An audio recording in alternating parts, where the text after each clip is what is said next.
Boa noite a todos. Que Jesus nos auxilie. Nossa prece pedindo a Deus e a Jesus pelos que sofrem, encarnados e desencarnados. Que a luz do Evangelho de Jesus chegue a todos os lares, iluminando os corações. Pai nosso que estás no céu, santificado seja o teu nome. Venha a nós o teu reino. Seja feita, Pai, a tua vontade, assim na terra como no céu. O pão nosso de cada dia dá-nos hoje. Perdoa as nossas dívidas, assim como perdoamos aos nossos devedores. Não nos deixes cair em tentação, livra-nos do mal. Que assim seja, Pai. Graças a Deus. O Espiritismo é o cristianismo redivivo, trazendo a moral do Cristo na sua maior pureza. O espírita, como o cristão, segue o Evangelho de Jesus. O Espiritismo veio para nos lembrar tudo o que Jesus havia dito e também ensinar todas as coisas, sem mistérios ou alegorias, pois é a chave que nos ajuda a explicar tudo com facilidade, por meio de provas irrecusáveis, como ciência que é. Prova que a alma é imortal e isso nos leva a viver com vistas à eternidade. O cristianismo e o espiritismo nos ensinam a mesma coisa. Mas por que o espiritismo, consolador prometido por Jesus, haveria de lembrar tudo o que Jesus nos disse? Vemos na história de nossa civilização a deturpação do cristianismo por influenciação humana deslumbrada com a visão dos poderes temporais sobre o mundo. Vejamos em Instruções dos Espíritos a mensagem do Espírito Simeão, Bordeaux, 1863, no capítulo 18 do Evangelho segundo o Espiritismo por Allan Kardec, muitos os chamados e poucos os escolhidos. Item 16. Reconhece-se o cristão pelas suas obras. Nem todos os que me dizem Senhor, Senhor entrarão no reino dos céus, mas somente o que faz a vontade de meu Pai que está nos céus. Escutai essas palavras do Mestre, todos vós que repelis a doutrina espírita como obra do demônio. Abri os vossos ouvidos, pois chegou o momento de ouvir. Será suficiente trazer a libré do Senhor para ser um fiel servidor? Será bastante dizer, sou cristão, para seguir o Cristo? Procurai os verdadeiros cristãos e os reconhecereis pelas suas obras. Uma árvore boa não pode dar maus frutos, nem uma árvore má dar bons frutos. Toda árvore que não der bons frutos será cortada e lançada no fogo. Eis as palavras do Mestre. Discípulos do Cristo, compreendei-as bem. Quais os frutos que a árvore do cristianismo deve dar, árvore possante, cujos ramos frondosos cobrem com sua sombra uma parte do mundo, mas ainda não abrigaram a todos os que devem reunir-se em seu redor? Os frutos da árvore da vida são frutos de vida, de esperança e de fé. O cristianismo, como o vem fazendo desde muitos séculos, prega sempre essas divinas virtudes, procurando distribuir os seus frutos. Mas quão poucos os colhem! A árvore é sempre boa, mas os jardineiros são maus. Quiseram moldá-la segundo as suas ideias, modelá-la de acordo com as suas conveniências. Para isso a cortaram, diminuíram, mutilaram. Seus ramos estéreis já não dão maus frutos, pois nada mais produzem. O viajor sedento que se acolhe à sua sombra, procurando fruto de esperança, que lhe deve dar força e coragem, encontra apenas os ramos adustos pressagiando o mau tempo. É em vão que busca o fruto da vida na árvore da vida. As folhas tombam secas aos seus pés. As mãos do homem tanto as trabalharam que acabaram por crestá-las. Abri, pois, vossos ouvidos e vossos corações, meus bem-amados. Cultivai esta árvore da vida cujos frutos proporcionam a vida eterna. Aquele que a plantou vos convida a cuidá-la com amor, que ainda havereis dar com abundância os seus frutos divinos. Deixai assim como Cristo vô-la deu, não a mutileis. Sua sombra imensa quer estender-se sobre todo o universo. Não lhe corteis a ramagem. Seus frutos generosos caem em abundância para alentar o viajor cansado que deseja chegar ao seu destino. Não os amontoeis para guardá-los e deixá-los apodrecer sem servirem a ninguém. São muitos os chamados e poucos os escolhidos. É que há os assambarcadores do pão da vida, como os há do pão material. Não vos coloqueis entre eles. A árvore que dá bons frutos deve distribuí-los para todos, e depois procurar os necessitados. Conduzi-os sob as ramagens da árvore e partilhar com eles, o abrigo que ela vos oferece. Não se colhem uvas dos espinheiros. Meus irmãos, afastai-vos, pois, dos que vos chamam para apontar os tropeços do caminho, e segui os que vos conduzem à sombra da árvore da vida. O Divino Salvador, o justo por excelência, disse, e suas palavras não passarão: os que me dizem Senhor, Senhor, nem todos entrarão no reino dos céus, mas somente aqueles que fazem a vontade de meu Pai que está nos céus. Que o Senhor das bênçãos vos abençoe, que o Deus da luz vos ilumine, que a árvore da vida vos faça com abundância a oferenda dos seus frutos. Crede e orai. Emmanuel, espírito orientador de Francisco Cândido Xavier, no livro Renúncia, nos relata como padre católico que era na época, nesta sua encarnação no século XVII, na Espanha, as arbitrariedades da Igreja cometidas por maus sacerdotes através do Santo Ofício. Havia também sacerdotes conscienciosos que piedosamente combatiam as injustiças e enfrentavam a ousadia criminosa. Vamos ver então resumo do final do capítulo 5, que está na primeira parte do livro, A Infância de Alcione. Madalena Villamil apresentava grande dificuldade para andar desde que contraíra a varíola. Ela, a filhinha Alcione e Dolores, a servidora, foram levadas de Paris a Ávila, na Espanha, por seu primo Antero de Oviedo, que lhe adquiriu em definitivo modesto sítio, lugar malsinado e abandonado, oferecendo-o à prima, que recebera a dádiva com satisfação justa e sincera. Esta propriedade ficava na vizinhança com a poderosa família Estigarribia, onde havia o semiliberto João de Deus, que lhes oferecera sementes e mudas de plantas para a pequena horta, da qual agora tiravam sustento. 3 anos se passaram. A vida na chácara continuava cheia de poesia que sempre adorna a pobreza resignada. Outro tanto, porém, não acontecia ao primo, cada vez mais desorientado, pois a mentira sombria da qual participara, atingindo a prima com grande sofrimento de pensar no esposo morto na América, apenas espalhara remorsos terríveis no seu caminho, dos quais buscava evadir-se pelos desregramentos de toda sorte.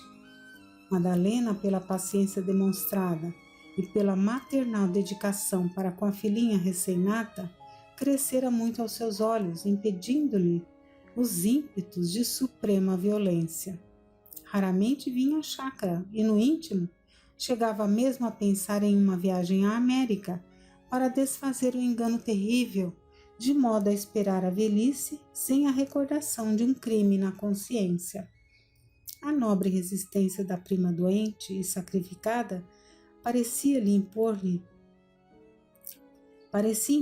a lembrança de Dona Margarida nos seus tempos de intraduzíveis amarguras. O moço espanhol, no entanto, desejava reparar a falta com a devida prudência.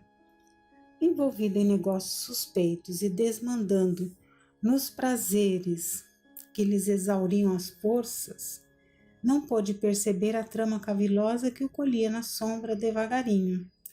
Quando menos se esperava, estalou em Ávila a triste nova.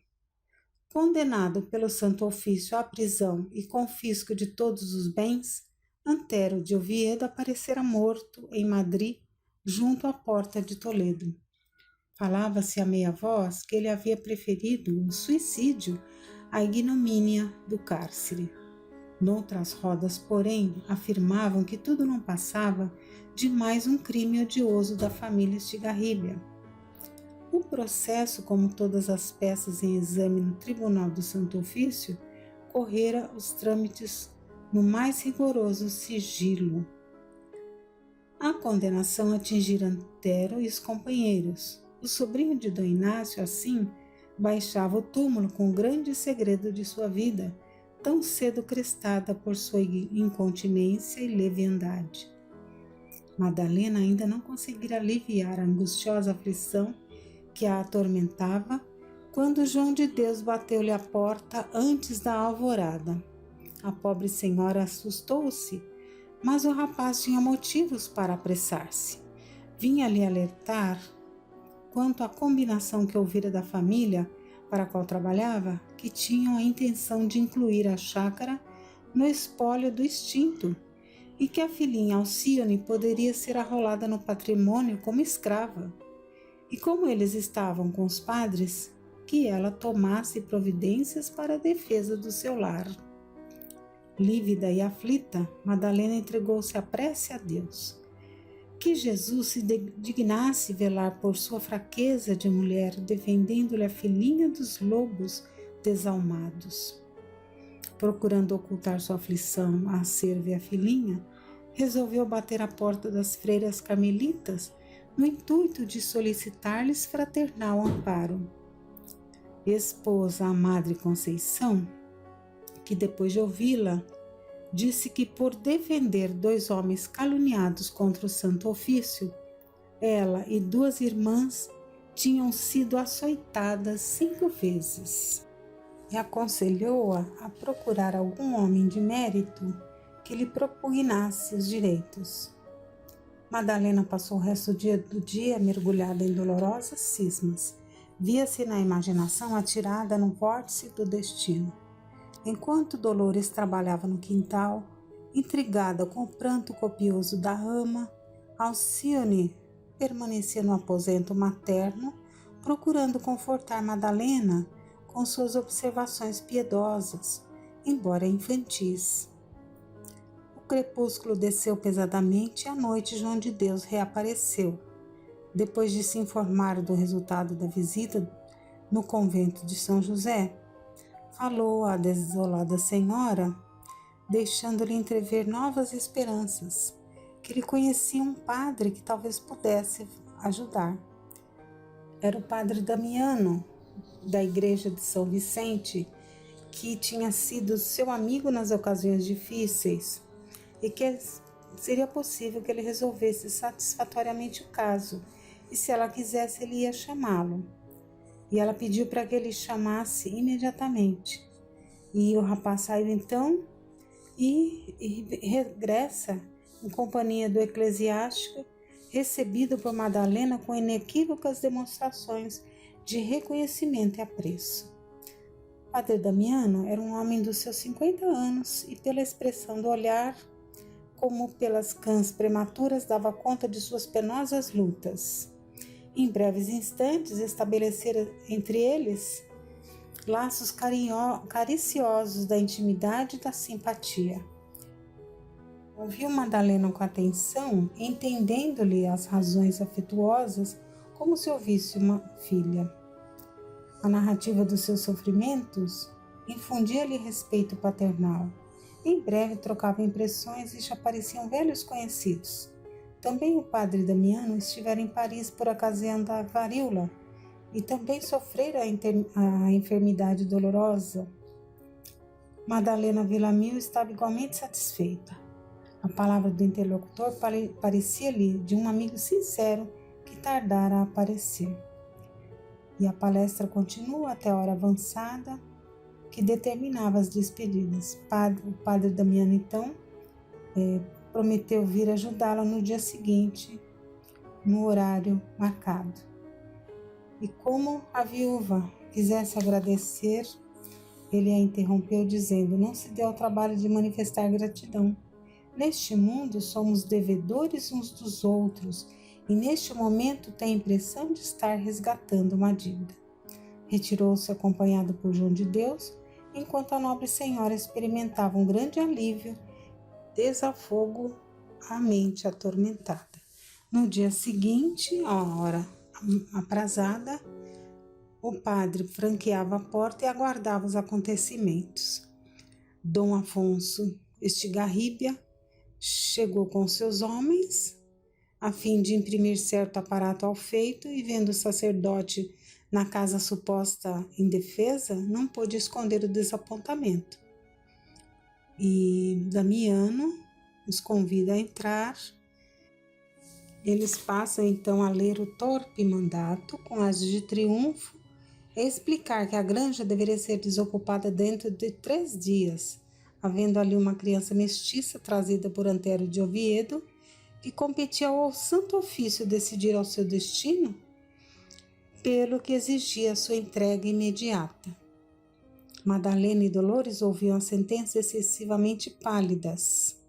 De posse de todos os fios da perversa meada, padre Damiano fechou o semblante e declarou com enérgica serenidade que conhecia a força do tribunal que assim ordenava, mas que eram obrigados a declarar que existia um lamentável engano a corrigir, pois a chácara não pertencia a Antero de Oviedo, que a Inquisição teria motivos para condenar o parente.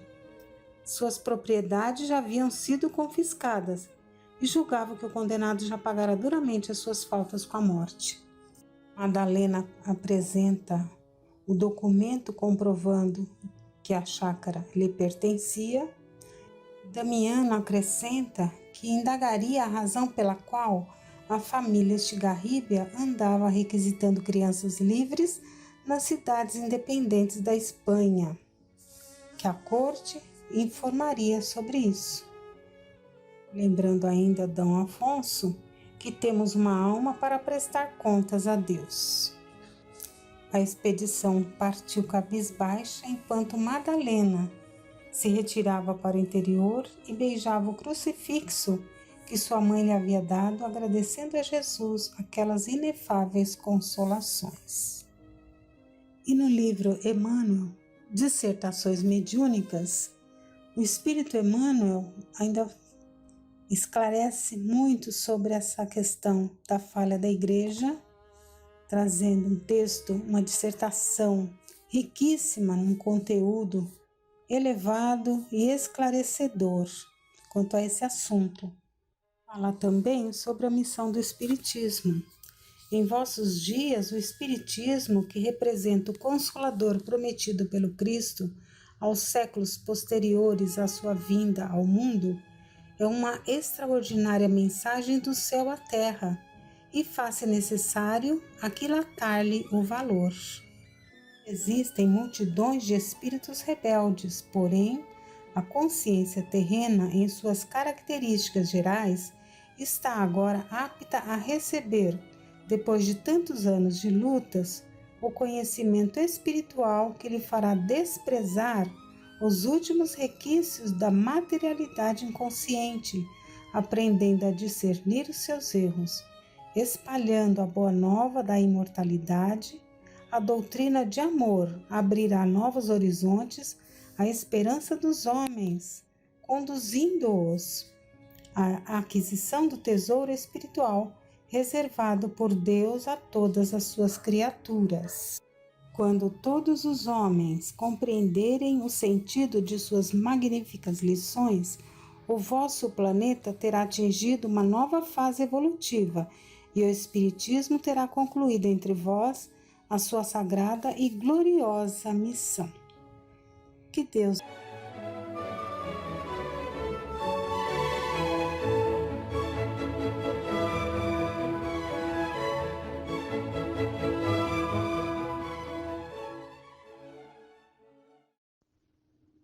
Boa noite a todos. Em tempos que transtornos psíquicos ou emocionais aumentam consideravelmente, culminando num número de suicídios que cresce assustadoramente, é preciso que conheçamos a nossa essência divina, a imortalidade da alma indestrutível, destinada ao aperfeiçoamento. No livro Memórias de um Suicida, psicografado por Ivone Pereira, são relatadas as experiências de suicidas que se encontram em condições dolorosas. Há aqueles que chegam um momento que conseguem ter lucidez para participarem de aulas esclarecedoras e de tantos recursos terapêuticos oferecidos pelos trabalhadores da colônia Maria de Nazaré. No entanto, há aqueles em condições tais que necessitam de tratamentos específicos para conseguirem recompor os pensamentos destrampelhados pelo choque da agressão que praticaram contra si mesmos. É relatado então todo o preparo para que esses grupos pudessem ser conduzidos a organizações espíritas cristãs aqui no Brasil. Foram escolhidos criteriosamente para que não houvesse nenhum prejuízo àqueles já tão sofridos. Então vamos ao relato de determinadas passagens do livro. Silêncio religioso presidia as arquibancadas. Frêmito de emoções desconhecidas acendia nas profundezas sensíveis dos nossos espíritos atribulados e tristes uma alvorada de confiança, prelúdio prometedor da fé que nos deveria impulsionar para os labores da salvação. Suspensos pelos interesses do ensinamento poderosamente sedutor, fitávamos embevecidos aqueles quadros sugestivos criados momentaneamente para nossa elucidação, e nos quais destacávamos o Nazareno socorrendo os desgraçados, enquanto a palavra afetuosa do orador, envolta nas ondas fluídicas, ainda mais doces, do pensamento caridoso dos seres angélicos que nos assistiam, instruía eternamente com entonações que repercutiam até ao âmago dos nossos espíritos, sequiosos de consolo, como imprimindo em seus refolhos para sempre a imagem incomparável do médico celeste que nos deveria curar. Então, sentimos que pela primeira vez desde muitos anos a esperança descia seus mantos de luz sobre nossas almas enoitadas pelas trevas do desânimo e da ímpia descrença. Então, ele está sendo descrito aqui uma reunião espírita em que evidentemente há ali todos os participantes no plano da matéria, no plano dos encarnados, e conforme a leitura era feita pelo que presidia os trabalhos, as cenas iam sendo projetadas de forma visível, palpável, como se fosse um quadro real, da presença de Jesus assistindo ali aos necessitados nos tempos em que aqui esteve junto de nós. E tudo isso alcançava esses corações tão sofridos, aqueles que tinham condições de perceber, de ouvir e de sentir. Evidentemente que não era o quadro de todos, né? Então, continuando aqui, de súbito, brado angustioso de suprema desesperação feriu a majestade do religioso silêncio que abençoava o cenáculo. Um dos nossos míseros pares, justamente daqueles a quem denominávamos retalhados, durante o cativeiro no Vale Sinistro, por conservarem no corpo astral, que é no perispírito, as trágicas sombras do esfacelamento do envoltório carnal sob as rodas de pesados veículos de ferro, e cujo estado de incompreensão e sofrimento muito grave exigir o concurso humano a fim de ser suavizado, esperando receber também alívio aos feros padecimentos que o exasperavam, arrojou-se de joelhos ao solo e suplicou entre lágrimas tão pungentes que sacudiram de compaixão as fibras dos circunstantes. Como outrora teriam feito os desgraçados em presença do meigo Rabi da Galileia. Então, o que está sendo dito aqui é que entre estes que ouviam esperançosos e viam a presença, que é como se fosse a presença nesses quadros tão reais, que lembravam ali, que mostravam Jesus assistindo e curando a tantos e trazendo tantos ali a uma condição de esperança, de confiança, e esse, um daqueles tantos em condições dificílimas, com os pensamentos totalmente destrambelhados, numa incompreensão e um grande sofrimento, ele se ajoelha porque se sente diante do Mestre e diz: Jesus Cristo, meu Senhor e Salvador, compadecei-vos também de mim. Eu creio, Senhor, e quero a vossa misericórdia. Não posso mais, enlouqueci no sofrimento. Socorrei-me, Jesus de Nazaré, a mim também por piedade. A um sinal de Alceste de Romeu, os bondosos enfermeiros ampararam-no, conduzindo-o ao médium, uma senhora ainda jovem, delicada de talhe e de feições, e que na véspera se comprometera ao magno desempenho, quando das investigações dos obreiros do Instituto para conseguirem a reunião. 2 médicos responsáveis pelo espírito em questão acompanharam-no estabelecendo sua ligação com o precioso veículo, e também a este dispensando a mais desvelada assistência a fim de que nenhum contratempo sobreviesse. A cena então atingiu a culminância mais patética e ao mesmo tempo mais sublime que imaginar-se possa. Apossando-se de um aparelho carnal que piedosamente por momentos lhe emprestavam, no intuito cristão de beneficiá-lo, por ajudá-lo a conseguir alívio, o desgraçado suicida sentiu, em toda a sua plenitude, a tragédia que havia longos anos vinha experimentando seu viver nas trevas do martírio inconcebível. Pois tinha agora ao seu dispor outros órgãos materiais, nos quais suas vibrações ardentes e tempestuosas, esbarrando brutalmente, voltavam plenamente animalizadas para produzirem no seu torturado corpo astral repercussões minuciosas do que fora passado. Gritos lancinantes, estertores macabros, terrores satânicos, todo o pavoroso estado mental que arrastava, refletiu ele sobre a médium, que traduziu tanto quanto lhe o permitiram as forças do sublime dom que possuía, para os circunstantes encarnados ali presentes, a assombrosa calamidade que o túmulo encobria. Então, os encarnados puderam perceber o que estava acontecendo através desse ato mediúnico, dessa manifestação do espírito através dessa médium. E como percebemos, trouxe um grande benefício para o espírito esse contato com uma alma encarnada.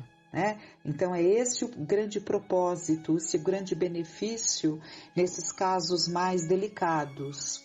Então, enlouquecido, vendo sobre a mesa os fragmentos em que se convertera seu desgraçado corpo de carne, por ele próprio atirado sob as rodas de um trem de ferro, pois seu inacreditável estado mental fazia-o ver por toda parte o mal que existia em si mesmo, chaga que lhe violentava a consciência, arrebatou a jovem médium em agitações penosas e, debruçando-se sobre a mesa, pôs-se a reunir aqueles mesmos fragmentos, tentando reorganizar o corpo que via cheio de horror, eternamente disperso sobre os trilhos, presa dramática de uma das mais abomináveis alucinações que o além-túmulo costuma registrar. Então era esse o estado doloroso desse espírito que havia destruído a sua vida numa linha de trem. Vulnerado pelos fogos da inconcebível tortura do réprobo a estampar a realização da assertiva severa do Evangelho. E sereis atirados nas trevas exteriores, onde chorareis e rangereis os dentes.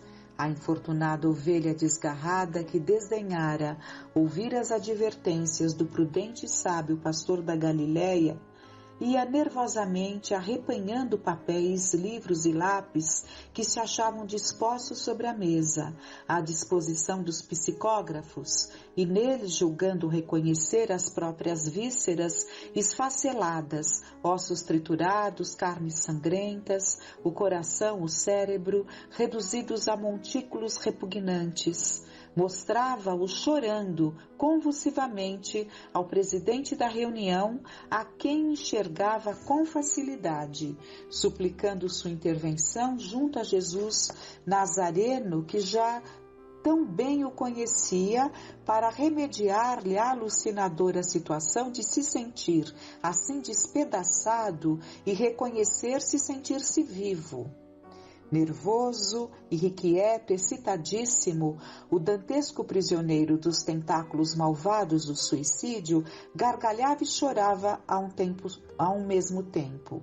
Suplicava e gemia, estorcia-se e ululava, expunha, sufocado em lágrimas afogueadas pelo martírio, o drama incomensurável que para si mesmo criara com o suicídio, o remorso inconsolável de preferir a descrença em que vivera e morrera à conformidade conselheira e prudente frente às penas da adversidade, pois reconhecia agora tardiamente que todos os dramas que a vida terrena apresenta são meros contratempos passáveis, contrariedades banais comparados aos monstruosos sofrimentos originários do suicídio, cuja natureza e intensidade nenhum ser humano, mesmo o espírito desencarnado, é competente para avaliar, uma vez que as não tenha experimentado.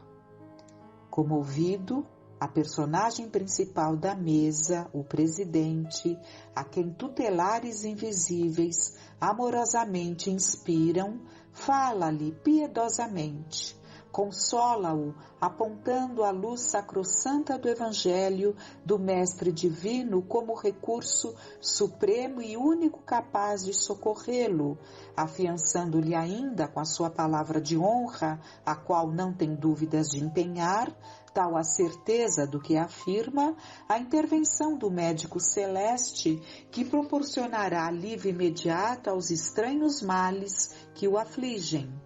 Eleva então uma prece singela e amorosa, depois de convidar todos os corações presentes a galgar com ele o espaço infindo em busca do seio amorável de Jesus, para a súplica de mercês imediatas para o desgraçado que precisa serenidade a fim de expungir da mente a visão macabra com que os próprios delitos lhe fustigam a alma e a continuação da vida, as quais pretendeu aniquilar com a deserção pelos atalhos do suicídio.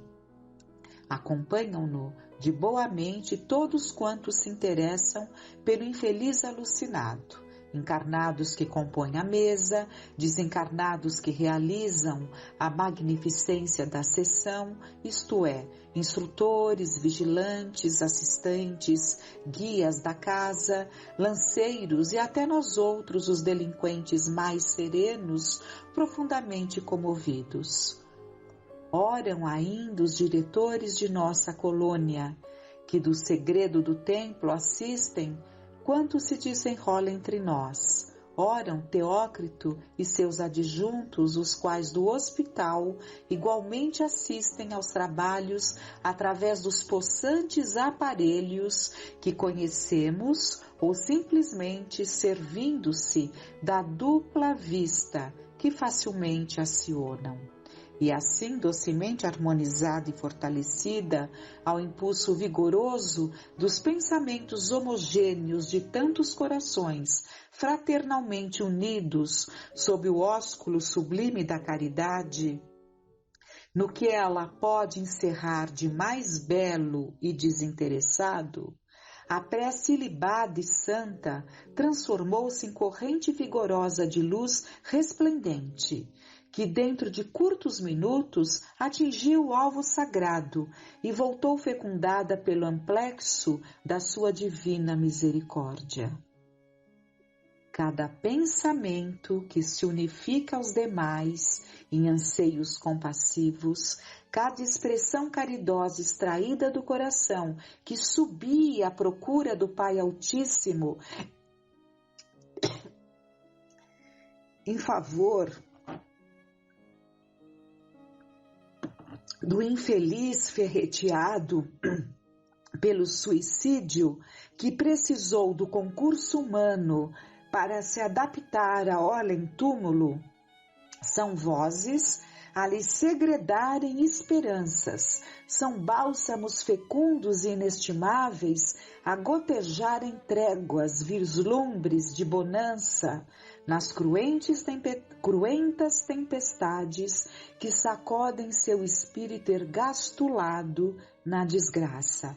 Então a prece feita ali em conjunto por aqueles corações que tanto queriam ajudar a esse infeliz e a tantos outros que ali estavam, subia ao alto, subia aos céus, na busca do médico das almas, na busca de Deus nosso Pai, e retornava em forma de luz que auxiliava através da divina misericórdia. Após a prece, seguiu-se o silêncio impressionante, como se existiria sobre a terra outrora, durante a prática dos mistérios nos santuários dos antigos templos de ciências orientais. Todos concentrados, apenas a médium se estorcia e chorava, traduzindo o assombro da entidade comunicante. Pouco a pouco, sem que uma única palavra tornasse a ser proferida, enquanto apenas as forças mentais de desencarnados, conjugadas com a de encarnados, mourejavam, efetivou-se a divina intervenção. Lentamente a médium se aquietou, porque o desgraçado retalhado se acalmara. Já não via os reflexos mentais do ato temerário, o que equivale a adiantar que desaparecera a satânica visão dos fragmentos do próprio corpo, que em vão tentara recolher para recompor. Grata sensação de alívio perpassava suas fibras perispirituais doloridas pelos amargores lentamente suportados.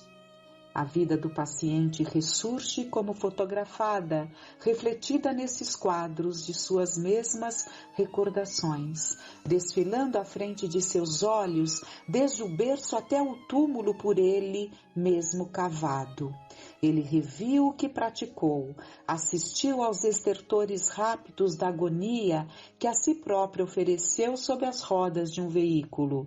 Contemplou perplexo e aterrado os destroços a que seu gesto brutal reduzira sua configuração humana cheia de vigor e de seiva para o prolongamento da existência.